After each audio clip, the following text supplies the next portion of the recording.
ఈ సభలో పాల్గొంటున్న రాష్ట్ర కార్యదర్శి వర్గ సభ్యులు కమ్రేడ్ సుదర్శనం, మరో రాష్ట్ర కార్యదర్శి వర్గ సభ్యుడు జిల్లా కార్యదర్శి నున్న నాగేశ్వరరావు గారు, ఇతర జిల్లా కమిటీ సభ్యులు, అలాగే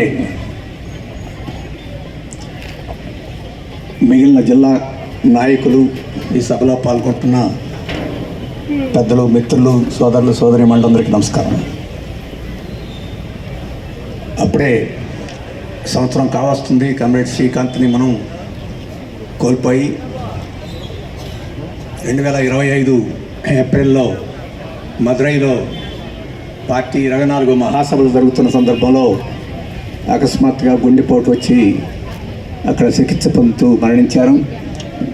ఆయన బ్రతికించుకోవాలని మన కామ్రేడ్స్ చాలా ప్రయత్నాలు చేశారు. అక్కడ మదురై పార్టీ నాయకులు కూడా ఎంతో తోడ్పడ్డారు. మదురై పార్లమెంట్ సభ్యుడు కామ్రేడ్ వెంకటేష్, ఆయన ప్రముఖ కవి, మనం కామ్రేడ్ శ్రీకాంత్ని దక్కించుకోలేకపోయాం. ఆయన సంతాప సభ కూడా ఇక్కడే జరిగింది. ఆ సందర్భంలో ఆయన్ని సభకు ఆహ్వానించాలని ప్రయత్నం చేసాం, అప్పుడు కుదరలేదు. ఈసారి మరింత గట్టిగా మదురైలో మన కామ్రేడ్ మన నుంచి దూరం అయ్యాడు కాబట్టి పార్లమెంట్ సభ్యుడు వెంకటేష్ గారు ఇక్కడికి వస్తే బాగుంటుంది, ఈ సభలో పాల్గొంటే బాగుంటుందని మన కామ్రేడ్స్ భావించి ఆయన అడిగారు. ఆయన కూడా చాలా ఖాళీ చేసుకొని రావాలని చెప్పేసి అనుకున్నాడు. కానీ మీకు అందరికీ తెలుసు, దేశంలో 6 రాష్ట్రాల్లో ఎన్నికలు జరుగుతున్నాయి, ఏప్రిల్లో జరగబోతున్నాయి. బహుశా మార్చి 10వ తేదీన నోటిఫికేషన్ కూడా వస్తుంది. ఆ సందర్భంలో తమిళనాడులో కూడా ఎన్నికలు జరుగుతున్నాయి. ఈ మదురైలో పోరాటం మరింత తీవ్రంగా ఉండే అవకాశం ఉంది. అందుకనే ఆ ఎన్నికల సన్నాహాల్లో ఆయన తలమునకలై ఆయన ఈ సభకు రాలేను, మరొక సందర్భంలో తప్పకుండా నేను వస్తాను, నన్ను మన్నించండి అని చెప్పేసి కోరారు. లేకపోతే ఆయనే ఈరోజు ఈ విగ్రహావిష్కరణలో పాల్గొని ఉండేవారు. ఏవైనా ఒక మంచి కామ్రేడ్ని కోల్పోయినందుకు మనం ఖమ్మంలోనే కాదు, రాష్ట్రంలోనే కాదు, అఖిల భారత మహాసభలో ఆయన మనం కోల్పోయాం కాబట్టి అఖిల భారత పార్టీ కూడా ఆ రోజు మహాసభలో ఆయన సంతాపం ప్రకటించింది. అలాగే మదురై కామ్రేడ్స్ మరింత ఆ రోజు ఆందోళన వ్యక్తం చేశారు. ఆ రకంగా శ్రీకాంత్ యొక్క జీవితం, విప్లవ కార్యకలాపాలు మనకే పరిమితం కాకుండా దేశం, ఇతర కామ్రేడ్స్ కూడా గమనించారని చెప్పేసి అది కూడా మనం జ్ఞాపకం పెట్టుకోవచ్చు. అందుకనే భవిష్యత్తులో వారిని కూడా ఆహ్వానించి మనం ఇక్కడ కార్యక్రమం నిర్వహించుకోవచ్చు.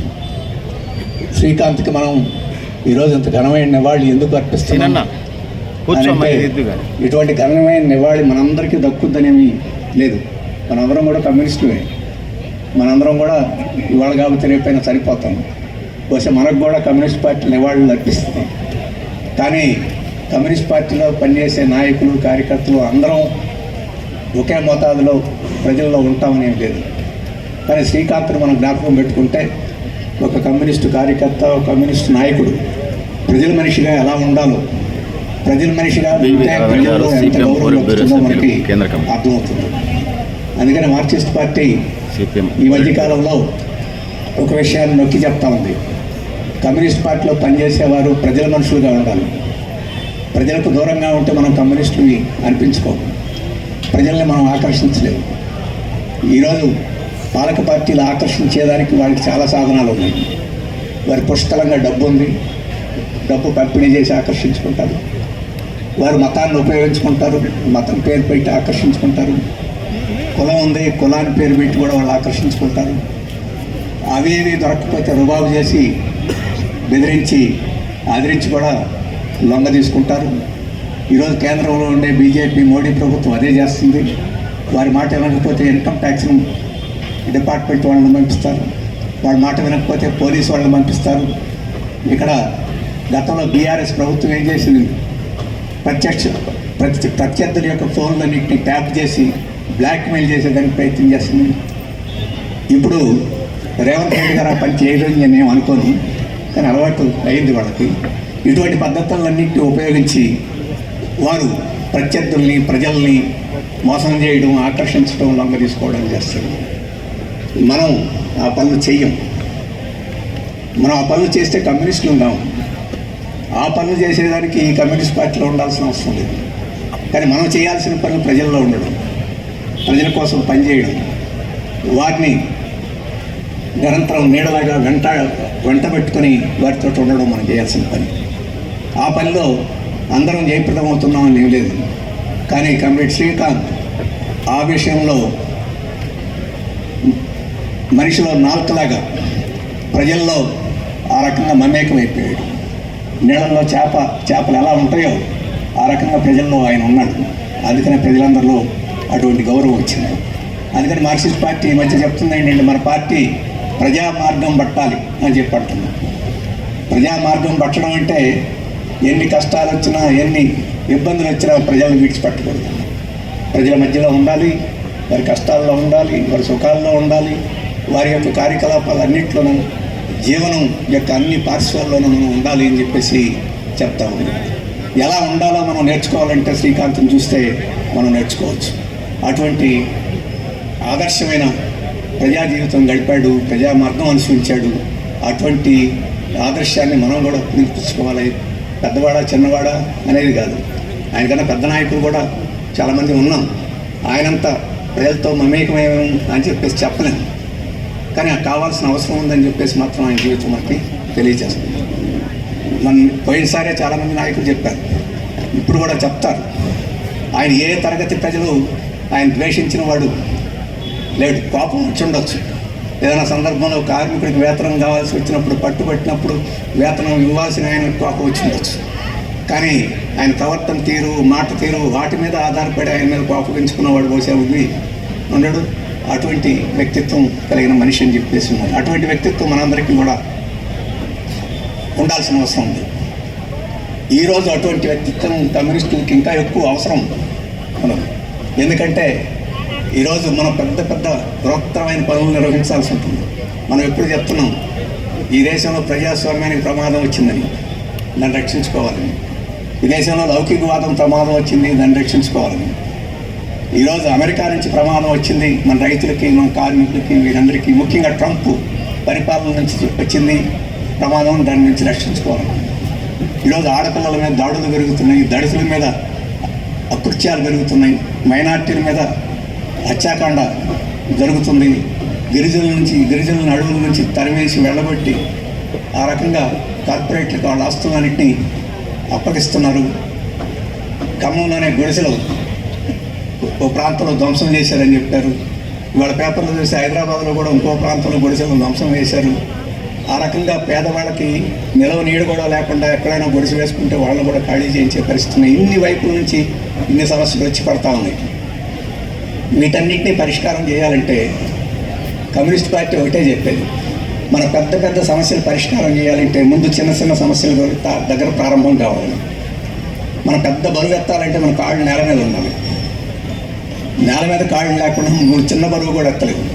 అందుకని కమ్యూనిస్టులు పెద్ద పెద్ద పనులు చేయాలి, విప్లవాలు తీసుకురావాలి, పోరాటాలు చేయాలంటే మన కాళ్ళు ప్రజల్లో ఉండాలి, మనం ప్రజల మధ్య ఉండాలి. ఆ ప్రజల మధ్య ఉన్నప్పుడు మనం పెద్ద పనులు చేసే శక్తి మనకు వస్తుంది.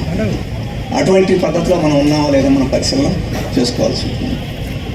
రేపు 24వ తేదీ మార్చి 24వ తేదీన ఢిల్లీలో భారత కమ్యూనిస్ట్ పార్టీ మార్క్సిస్ట్ కేంద్ర కమిటీ ఆధ్వర్యంలో పెద్ద ర్యాలీ జరగబోతుంది, పెద్ద ప్రదర్శన జరగబోతుంది. ఆ ప్రదర్శన ఎందుకు చేస్తున్నాం? 4-5 అంశాలు చెప్పారు. అవన్నీ ప్రజలకు సంబంధించిన సమస్యలు. మొదటిది ఏంటి, ఈ బీజేపీ ప్రభుత్వం, మోడీ ప్రభుత్వం ఈ ఉపాధి హామీ పథకాన్ని దాదాపు రద్దు చేసేసింది. పాత చట్టాన్ని పక్కన పెట్టి కొత్త చట్టం పేరుతోటి పాత సౌకర్యాలు ఏం లేకుండా చేసే పరిస్థితి వచ్చింది. ఉపాధి హామీ చట్టం అంటాం. ఆ రోజు 64 మంది పార్లమెంట్ సభ్యులు వామపక్ష పార్టీలకు ఉండి ఆ రోజు యూపీఏ ప్రభుత్వం మీద ఒత్తిడి చేసి ఆ చట్టాన్ని తీసుకొచ్చింది. పని లేదు అని అన్నవాడికి సంవత్సరానికి 100 రోజుల పాటు ఖచ్చితంగా పని ఇవ్వాలి, పని ఇవ్వకపోతే నష్టపరిహారం ఇవ్వాలి, బకాయి పెడితే వడ్డీతో సహా చెల్లించాలని చెప్పి చట్టంలో ఉన్నది. ఆ చట్టంలో ఉన్నంతది అమలు జరగకపోయినా ఆ చట్టం చాలా ఉపయోగపడింది పని లేని వ్యవసాయ కూలీలకి, గ్రామీణ పేదలకి. ఇప్పుడు దాన్ని బీజేపీ రద్దు చేస్తుంది. అటువంటి కార్మికులు ఈ దేశంలో దాదాపు 4-5 కోట్ల మంది ఉన్నారు. ఈ బహుశా ఈ ఖమ్మం జిల్లాలో కూడా అటువంటి పనులు చేసుకొని బ్రతుకున్న వాళ్ళు, బ్రతుకుతున్న వాళ్ళు చాలామంది ఉంటారు. పట్టణంలో ఇంకా అటువంటి పని ఆ చట్టం పట్టణాలకు వర్తింపజేయాలి. మార్క్సిస్ట్ పార్టీ, వామపక్షాలు పట్టణాల్లో ఉండే పని లేని వాళ్ళకు కూడా చట్టాన్ని వర్తింపజేయమని అడుగుతుంటే ఇప్పుడు బీజేపీ మోడీ సర్కార్ పట్టణాన్ని వదిలేసి వీళ్ళకి ఇవ్వకుండా గ్రామాల్లో కూడా తీసేసే కార్యక్రమం చేశారు. ఇప్పుడు దాని మీద మళ్ళీ అటువంటి సౌకర్యం చట్టం ఉండాలని చెప్పేసి ఈరోజు భారత కమ్యూనిస్ట్ పార్టీ మార్క్సిస్ట్ పోట్లాడుతుంది. ఆ సమస్య ఎవరిది? ఎక్కడో ఆకాశంలో దేశంలో ఉండే సమస్య కాదు, ప్రతి గ్రామంలో మన మధ్య ఉండే సమస్య. ఆ సమస్యతో బాధపడే వాళ్ళ దగ్గరికి మనం వెళ్ళాలి, వాళ్ళతో మాట్లాడాలి, వాళ్ళందరినీ కదిలించాలి.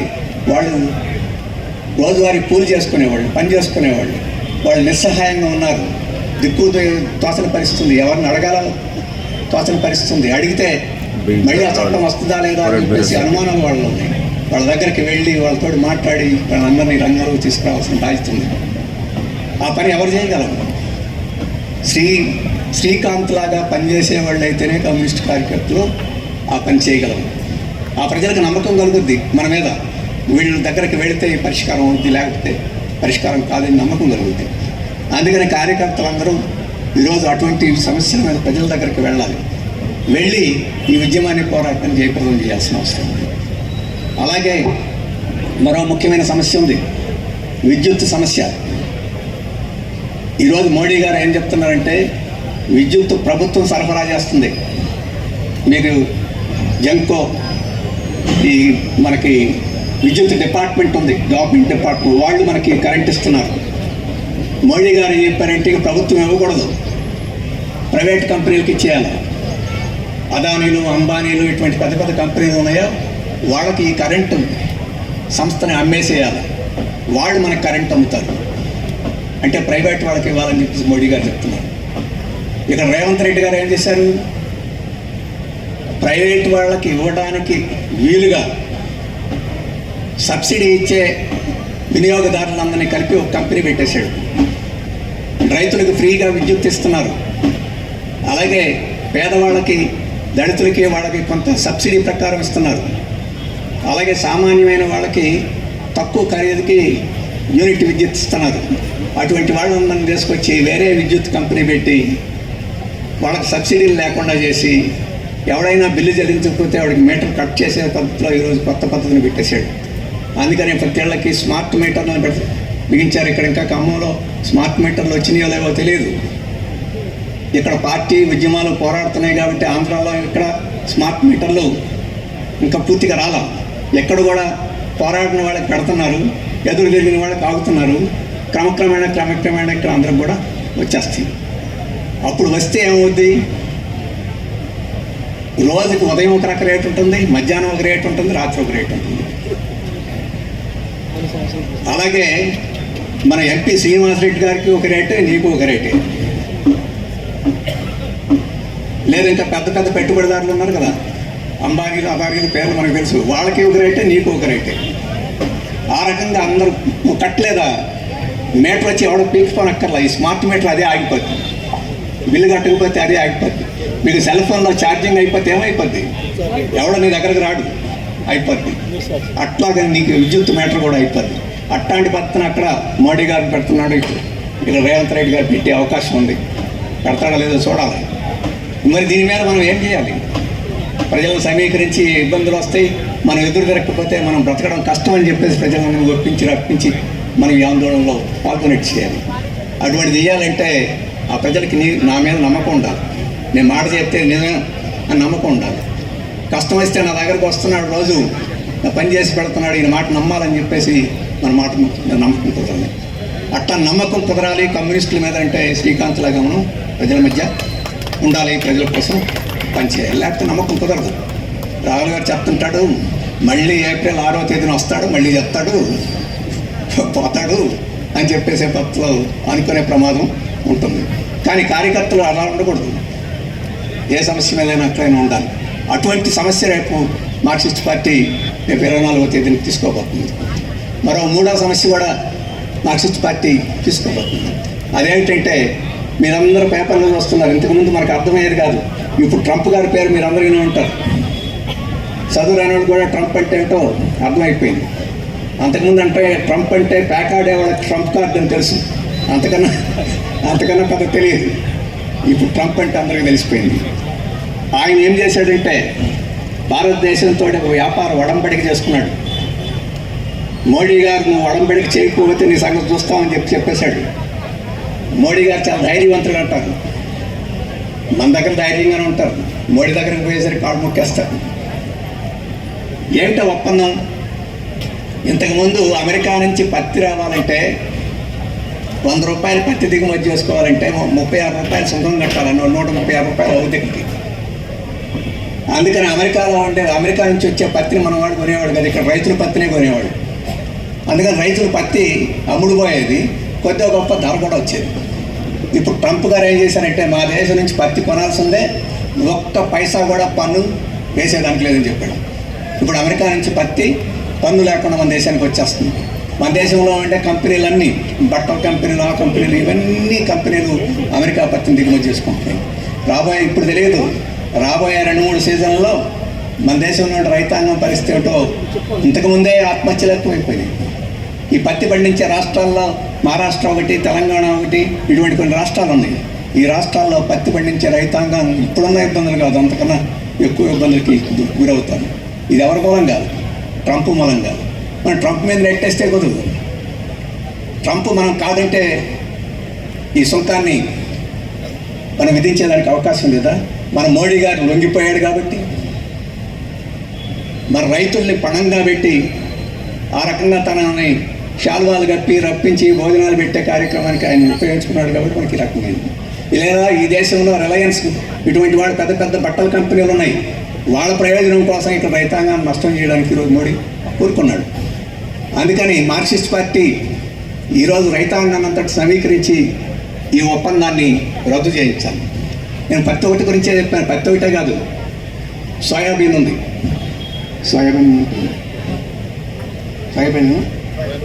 సోయా పంట ఉంది. మన ఇళ్లలో తెలుసు అవేమిటి, మీల్ మేకర్ అందరికీ తెలుసు కదమ్మా. మీల్ మేకర్ సోయాతో తయారు చేస్తారు, సోయా గ్రాన్యూల్స్ తయారు చేస్తారు, తోఫా అని చెప్పేసి హోటల్స్లో తోఫా అని చెప్పేసి తయారు చేస్తారు. ఇది మాంసంతో సమానం, మాంసం అంతా ఈ సోయా కూడా అంతా. మన దేశంలో ఆదిలాబాద్, ఉత్తర తెలంగాణ ఈ ప్రాంతంలో బహుశా ఖమ్మం జిల్లాలో తక్కువేమో, ఉత్తర తెలంగాణలో బాగా పండుద్ది, మహారాష్ట్రలో బాగా పండుద్ది. ఇప్పుడు అమెరికా నుంచి ఆ సోయాలు దిగుమతి అవుతున్నాయి. మన దేశంలో సోయా రైతులు అందరూ దేవాళ్ళు తీసేసే పరిస్థితి మీరు మోడీ గారు అంగీకరించారు. ఈ మధ్యకాలంలో మనం కొద్దిగా పోషకాహార విలువ తెలిసింది కాబట్టి చికెన్ అవి తినడం అలవాటైంది. ఇప్పటి వరకు అమెరికా వాళ్ళు మన కోడి జాయింట్లు తినరు, మనం జాయింట్లు బాగా తింటాం. కోడి కాళ్ళు మనం తింటాం, వాళ్ళు జాయింట్లు తినరు. మనం ఇప్పుడు కోడి జాయింట్లు మన దేశంలోకి దిగుమతి రానియడంలా, ఎందుకంటే మన కోళ్ళ పరిశ్రమలు అనేది జాయింట్లు ఊడిపోతాయి అవి. అందుకని ఇప్పుడు ఏం చేశాడు మోడీ జాయింట్ తింటాడో నాకు తెలియదు, కానీ మోడీ మాత్రం జాయింట్లని మన దేశంలో ఫ్రీగా రానిచ్చేదానికి, సొంతం లేకుండా రానిచ్చేదానికి ఒప్పుకున్నాడు. ఇక ఆ జాయింట్లన్నీ, ఆ కోడి కాళ్ళన్నీ వచ్చి పడ్డాయంటే మన కోళ్ళ పరిశ్రమ అంతా దేవాడు. ఈ ఖమ్మం జిల్లాలో కోళ్ళ పరిశ్రమ మీద ఆధారపడేవాళ్ళు చాలామంది ఉన్నారు, పెట్టుబడిదారులు ఉన్నారు. రైతులు ఉన్నారో లేదో నాకు తెలియదు, కానీ వరంగల్లో వాటన్నిటిలో రైతులు ఎక్కువ ఉన్నారు, మహబూబ్ నగర్ వాటన్నిటిలో రైతులు కూడా ఎక్కువ ఉన్నారు. ఇక్కడ కూడా ఉండొచ్చు కొన్ని ప్రాంతాల్లో. ఆ కోళ్ళ పరిశ్రమలన్నీ పూర్తిగా దెబ్బతినే పరిస్థితి ఉంది. పాడి పరిశ్రమ కూడా దెబ్బతింటుంది. విదేశాల నుంచి పాలు అయిన దిగుమతి చేసుకునే దానికి ఇప్పుడు వరకు అవకాశం లేదు. సుంకాలు తీసేసి వాటిని కూడా ఇక్కడ తీసుకురావడం. మన పాడి రైతులు దాదాపు మన దేశంలో 140 కోట్లలో రైతాంగంలో 38% మంది పాడి అమ్ముకొని బతికే వాళ్ళు ఉన్నారు. వాళ్ళందరూ దెబ్బతినిపోతారు. ఇలా చెప్పుకుంటూ పోతే చాలా ఉన్నాయి. అయితే ఇక్కడ మిర్చి ఘాటు ఎక్కువ, మిర్చి కూడా అదే పరిస్థితి వస్తుంది. నిజామాబాద్లో పసుపు ఉంది, దానికి అదే పరిస్థితి వస్తుంది. అన్నిటికన్నా ఎక్కువ ప్రమాదం మొక్కజొన్నలకు రాబోతుంది. ఇక్కడ మొక్కజొన్న కూడా బాగానే ఉంటుంది అనుకుంటాను. మొక్కజొన్నలకు ఎక్కువ ప్రమాదం వచ్చింది. అక్కడ మొక్కజొన్నలన్నీ వాళ్ళు మనుషులు తినరు, పందులకి అలాగే వీటికి వేస్తారు, కోళ్ళకి పందులకి, లేదా ఎత్తనాలు తయారు చేయడానికి వేస్తారు. ఈరోజు భారతదేశంలో మొక్కజొన్నలు మనకు అవసరమైన మొక్కజొన్నలను ఇక్కడ పండించుకునే శక్తి మనకు వచ్చింది. రేపు అమెరికా నుంచి అవన్నీ దిగుమతి అయితే మన మొక్కజొన్న రైతులందరూ పూర్తిగా దెబ్బతిరిపోయే పరిస్థితి. ముఖ్యంగా కౌలు రైతులు పూర్తిగా నాశనం అయిపోయే పరిస్థితి వస్తుంది. అందుకని ఆ ట్రంప్ తోటి కుదుర్చుకున్న ఒప్పందాన్ని రద్దు చేయాలి, ఈ దేశంలో ఉండే రైతాంగాన్ని రక్షించాలి అని చెప్పేసి ఈరోజు మనం పోరాడుతున్నాం. ఇదేదో ట్రంప్కి వ్యతిరేకమని కాదు, మన రైతులను రక్షించుకోవాలి. ఇప్పుడు ఆ రైతులందరికీ సంపూర్ణంగా ఇవన్నీ అర్థమైనవి లేదు. జనరల్గా ఏంటంటే ఇవన్నీ మీద పడినప్పుడు రైతులకు బాగా కోపం వస్తుంది. మీద పడినంత కాలం వాళ్ళ చేను ఏమిటో, వాళ్ళ పురుగు ఏమిటో, పురుగు మందులు ఏమిటో వాటి మీదనే ఉండే అవకాశం ఉంటుంది. కానీ మనం వెళ్ళాలి ప్రజల దగ్గరికి, వాళ్ళకి చెప్పాలి, వాళ్ళకి ఒప్పించాలి. ఇది రేపు నాకు జరగబోయేది, వచ్చిన తర్వాత మనం చేసేది ఏం లేదు, రాకుండా నిరోధించుకోవాలని చెప్పి చెప్పాల్సిన అవసరం. అలా చెప్పాలి అని చెప్పంటే కమ్యూనిస్టు కార్యకర్తలు ఇటువంటి వాళ్ళకి శ్రీకాంత్ లాంటి పట్టుదల ప్రజలు ఉదయం